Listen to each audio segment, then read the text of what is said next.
Los antiarrítmicos clase 1C son considerados como los bloqueadores del canal de sodio más potentes, pero no tienen ningún o tienen poco efecto sobre la duración del potencial de acción, es decir, no lo recortan. En cuanto al tiempo, el prototipo de este grupo pues es flaqueamida, aunque también destaca el uso de propafenona.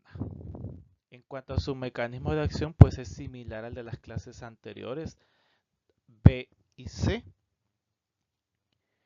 y que estos pues tienen preferencia por o tienen afinidad por los canales abiertos e inactivados y se asocia lentamente a este canal inactivado. A causa pues de que bloquean la fase cero, vean de que el potencial de acción en la fase cero pues disminuye marcadamente o es considerable esta disminución, lo que lo hace sumamente especial para disminuir la fase cero en las fibras de Purkinje y en el miocardio, lo que es pues conveniente para aquellas contracciones ventriculares prematuras. Ahora, el único inconveniente que se presenta es que estos fármacos pueden llegar a generar o tener efectos proarrítmicos y depresores cardíacos. Hay que tener cuidado cuando se indiquen o empleen estos fármacos. En el caso de flecainida, pues es muy poco utilizado actualmente porque presenta efectos proarrítmicos y otros efectos adversos. Aún así, pues suele indicarse para la prevención de las arritmias auriculares, como la fibrilación auricular. Los efectos adversos que se vinculan a la flecainida son debido principalmente al marcado bloqueo que existe en los canales de sodio y por la supresión de la función cardíaca. Generalmente se va a manifestar como una disfunción sinonodal. Hay una reducción considerable en la velocidad de conducción y el bloqueo mismo de la conducción a través del sistema de conducción eléctrica. Esta pues, esta supresión va a ir generando también o va a causar conflictos en la insuficiencia cardíaca. Igualmente, pues en el caso de propafenona, tiene efectos proarrítmicos, tiene efectos adversos digestivos, neurológicos, cardiovasculares. Dentro de los digestivos, pues genera un sabor metálico, anorexia, mareos, hay visión borrosa, hay supresión de la actividad cardíaca y hay bloqueo también de la conducción, al igual de que flecainida. Ambos pues suelen utilizarse de igual forma para la fibrilación auricular como primera elección en ciertas arritmias ventriculares, taquicardia ventricular y en aquellos pacientes que tengan dispositivos implantados y presenten taquicardia ventricular. Muy bien, entonces respecto a la farmacocinética de estos antiarrítmicos, vamos a mencionar que casi todos tienen buenos niveles de biodisponibilidad cuando se da la absorción vía oral. Sin embargo, pues solo lidocaína y un fármaco que no hemos mencionado, pero ustedes lo pueden revisar en la farmacología de Velázquez, son utilizados vía intravenosa porque tienen un marcado efecto de primer paso, lo que contribuye pues a niveles muy bajos de por vía oral en el plasma. También procainamida, que puede ser utilizada vía intravenosa y vía oral, pero se metaboliza a un metabolito que tiene actividad de clase 3 y eso pues puede incrementar la probabilidad de que aparezca la torsada de Pointes. También propafenona pues se metaboliza a otro metabolito con actividad, pero es una actividad pues relacionada al bloqueo del canal de sodio. Propafenona, vean de que tienen niveles de biodisponibilidad muy bajas debido pues al efecto de primer paso que también sostiene. En cuanto a la unión a proteínas, ustedes pueden ver que es diversa y tendrá mucho que ver con la liposolubilidad de estos fármacos, al igual que los tiempos de vida media, pues que son diversos, pero que estos permiten ajustar las dosis en el individuo. Pasamos ahora a ver los antiarrítmicos de clase 2. De hecho, estos ustedes los conocen porque son los antagonistas de los receptores beta adrenérgicos. Van a bloquear la estimulación simpática de los receptores beta 1. Y este efecto que sostiene, pues que reducen la fase 4, la tasa de despolarizaciones de la fase 4 a nivel del nodo SA. Y adicionalmente, pues prolongan la repolarización. Vean ustedes que se ha incrementado el tamaño porque se ha prolongado mucho más la repolarización. Estos antiarrítmicos pues tienen ciertas utilidades principalmente en el tratamiento de las arritmias ventriculares y supraventriculares por la estimulación simpática cuando el individuo está haciendo ejercicio o tiene un estrés emocional considerable. Son utilizados en la prevención de taquiarritmias paroxísticas y para las arritmias por intoxicación con la digoxina. Lo que sí es importante mencionar es que estos fármacos actúan con mayor facilidad sobre el nodo AB y por supuesto, por las actividades que ya han estudiado anteriormente, pues son indicados en aquellos pacientes que padecen hipertensión arterial o han padecido un infarto al miocardio. Tenemos ahora los antiarrítmicos clase 3. Estos pues son bloqueantes de los canales de potasio. Como están bloqueando los canales de potasio, ya este no sale y la célula entonces entra a un estado de hiperpolarización menor. Y al estar hiperpolarizándose en menor intensidad, eso hace que la corriente de calcio pues se extienda y se prolongue de esta forma la fase 2 y la fase 3 se ha prolongado considerablemente. Por supuesto, ustedes ven de que no se ve afectada en ningún momento la fase 0. Ahora, este mecanismo de acción es de un tanto complejo.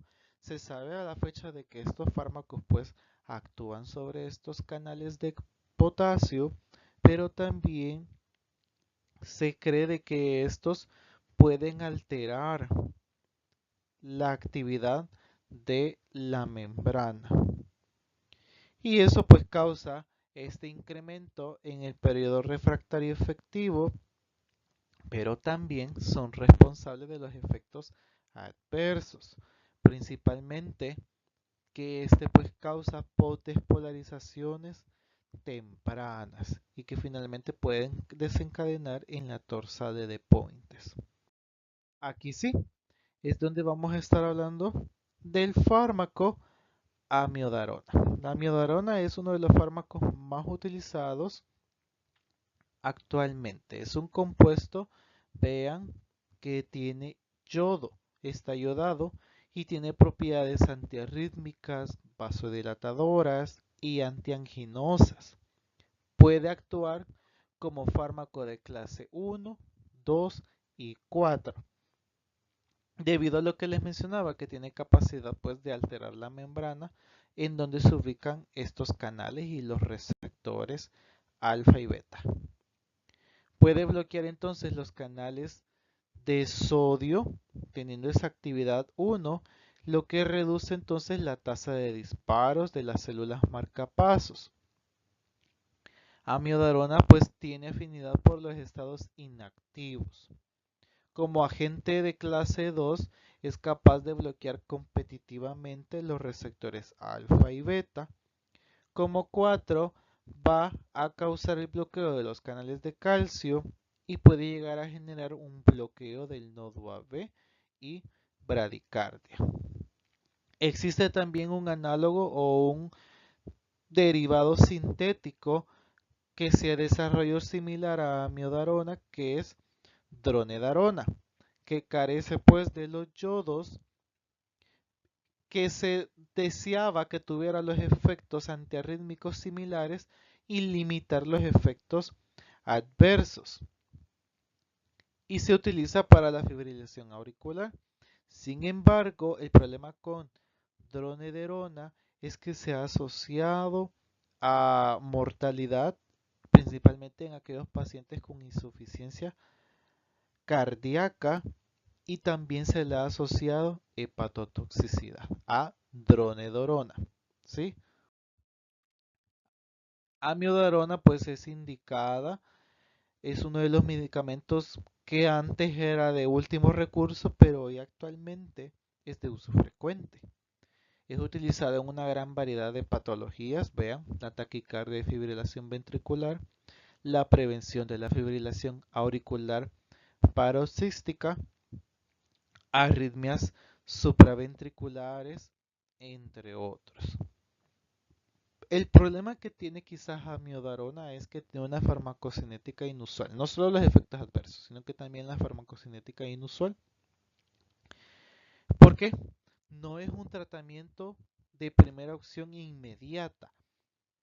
Tarda aproximadamente de 1 a 3 semanas en alcanzar concentraciones estables, aún utilizándose vía intravenosa. Por eso que el efecto no es inmediato y no es indicado en situaciones de emergencia.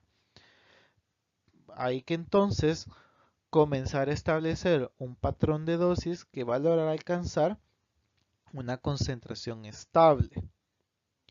Vemos nosotros entonces que a pesar de que tiene una buena absorción por la vía oral, la disponibilidad es pues baja. Es muy liposoluble, tiene facilidad de atravesar las membranas, pero tiene una biodisponibilidad muy baja, debido pues a un efecto de primer paso. Como les mencionaba anteriormente, tarda de 1 a 3 semanas para alcanzar concentraciones estables, y eso pues obliga a que se utilicen fármacos de acción inmediata como la lidocaína. Se metaboliza en el citocromo 3A4, siendo su principal metabolito desetilamiodarona, que también es bioactivo. Y en cuanto a la semivida, al tiempo de semivida plasmática, pues sigue un patrón un tanto complejo. En un principio pues es rápido, pero luego se vuelve lenta, que puede durar hasta semanas. Puede tomar de 28 días, que es una velocidad un tanto rápida considerando el tiempo que tarda en alcanzar las concentraciones plasmáticas, pero puede llegar hasta 110 días, lo cual pues es bastante extenso.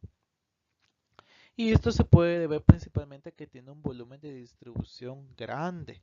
Se distribuye en el tejido adiposo, pulmón, el miocardio y el músculo esquelético. De hecho, aún suspendiendo el fármaco, este puede llegar a permanecer entre 1 a 3 meses después de que se ha suspendido. Y los metabolitos pueden detectarse aún en la orina meses después. Solo el 7% se excreta en su forma original. El resto pues son los metabolitos que se eliminan vía renal o vía biliar. Ahora, no solo son estas peculiaridades, sino que también hay que tener cuidado porque él tiene actividad inhibitoria sobre varias enzimas del citocromo P450, afectando por ejemplo otros fármacos como las estatinas, digoxina y la warfarina. Ahora, vean la lista de efectos adversos, pues es extensa. Generalmente pues viene dado por el uso crónico y por el manejo de dosis muy altas que pueden complicar las funciones vitales. Entre ellas pues tenemos las pulmonares, hepáticas, nerviosas, metabólicas y cardíacas. A dosis elevadas pues tiene un efecto bloqueante beta y eso causa el efecto inotrópico negativo. Y esto hace que este fármaco está contraindicadísimo en pacientes con insuficiencia cardíaca. El bloqueo de los canales de calcio va a conllevar a una pérdida funcional o a una disfunción del nodo SA y del nodo AB. Puede bloquear también los receptores alfa, lo que va a causar en los estados de hipotensión. Y esta hipotensión va a conllevar a alteraciones en la función pulmonar, principalmente cuando estamos hablando de dosis elevadas, pero no en las profilácticas. Estos pacientes, luego de que desarrollan la hipotensión, están propensos a desarrollar neumonía. Y si no controlan tanto la actividad de la amiodarona como la neumonía como tal, pues los puede llevar a una fibrosis pulmonar. Ahora, veamos la estructura. Vean, los yodos son similares, son muy similares a las hormonas tiroideas, de tal forma que la amiodarona puede afectar o interferir el metabolismo de las hormonas tiroideas. Inhibe la conversión de la T4 o tiroxina a triiodotironina T3, lo que puede causar pues estados de hipertiroidismo o hipotiroidismo. Es muy importante que el médico pues evalúe la función de la tiroides previo a la utilización de amiodarona. Se ha detectado incremento de enzimas hepáticas, pero se reduce cuando la dosis pues también disminuye. Hay neuropatía periférica, cefalea, ataxia, temblores como complicaciones neurológicas. Debido a que pues también se distribuye ampliamente en los tejidos grasos y uno de estos pues en el caso de la piel se forman depósitos que resulta en una fotodermatitis, una sensibilidad a la luz solar y que genera también una decoloración grisácea a nivel epidérmico, principalmente en aquellas áreas que están expuestas al sol. Y luego de unas semanas, siempre se forman microdepósitos corneales que no tienen efectos sintomáticos. Con toda esta variedad de efectos adversos, ahí les dejo de tarea, concluyan cuáles son las contraindicaciones de amiodarona. Pero ustedes ya aquí, ya les mencioné uno, la insuficiencia cardíaca es una.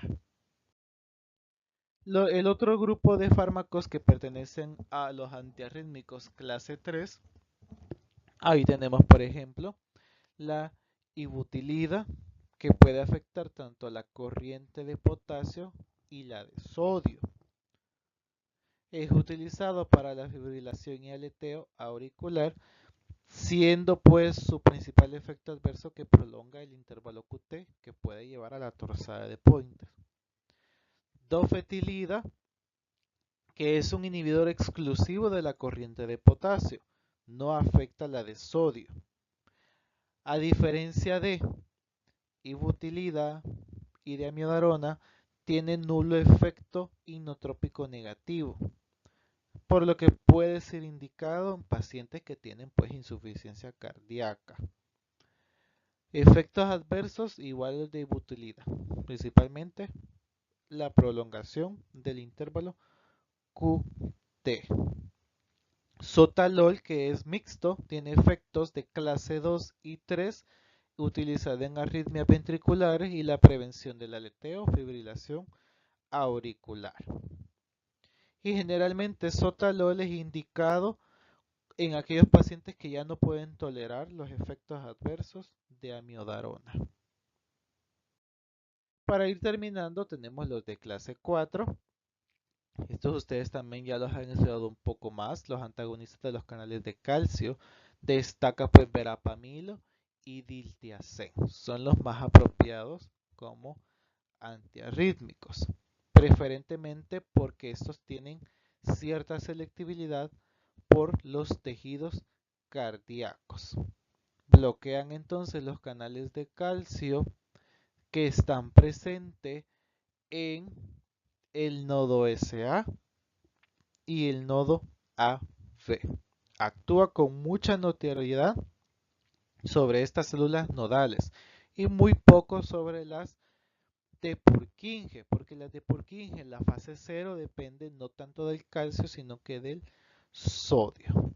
De esta forma, pues cuando se bloquea la fase 0, los canales de calcio, la pendiente, vean que se ha desplazado o ha disminuido la pendiente de la fase 0. Eso hace pues que la velocidad de conducción sea más lenta y que también se disminuya la reentrada en el nodo AV. Tiene muy pocas aplicaciones sobre el músculo cardíaco ventricular y se indica de preferencia pues en las taquicardias supraventriculares paroxísticas de reentrada. Su principal efecto adverso será el bloqueo del nodo AV.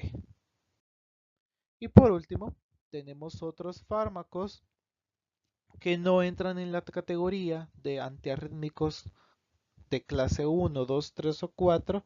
Ahí podemos mencionar la adenosina, que actúa mediante la estimulación de los receptores purinérgicos de tipo P1.